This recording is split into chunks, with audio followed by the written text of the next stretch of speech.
The biggest things we do see on a regular basis, and it's a hot topic in golf all the time, where a lot of people will get to the top of the backswing.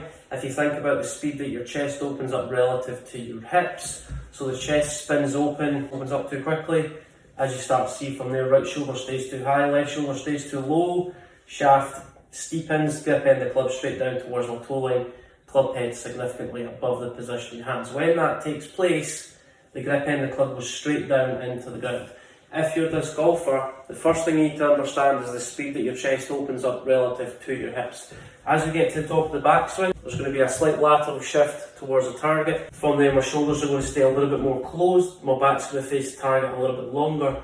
But the missing piece to the puzzle is think about the position of your hands. If you struggle with the club coming down a little bit too steeply, a bit more depth, what I want you to feel like you're doing is allow your left shoulder to point towards the golf ball, your sternum to point on the instep of your right leg, hands are as far away from your head as possible. That's going to enable us to create a little bit more depth. And as we come down, we're not spinning the chest open too quickly, where my left shoulder works a little bit too low.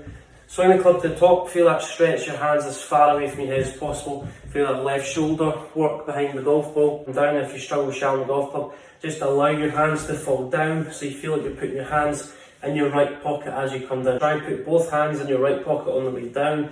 That's going to develop an exaggerated feeling of this club shallow and a little bit early on the way down. We're going to get to the top of the backswing. It's the visualization of you trying to put your hands in your right pocket on the way down. So hands in your right pocket on the way down, hands in your right pocket on the way down. See from there, if I rehearse my impact position, my shoulders are a little bit more closed, my right shoulder is going to work down a little bit more, and my back is going to face the target a little bit longer into the fall through. Sternum is going to point on the instep of your right foot in the backswing. That's going to enable you to load a little bit more pressure into your right hip and also your right heel. Hands as far away from your head as possible. You start to feel a stretch down the left hand side of your body.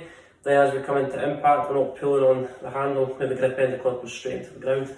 From here, we're allowing the hands to dissect through the right hip. So hands to right hip on the way down. So you're putting your hands in your right pocket on the way down. So hands in your right pocket on the way down. Rehearse your impact position where your hands are parallel to your right hip. As you can see from there, with my hands working down into my right hip, that's going to keep my shoulders a little bit more closed.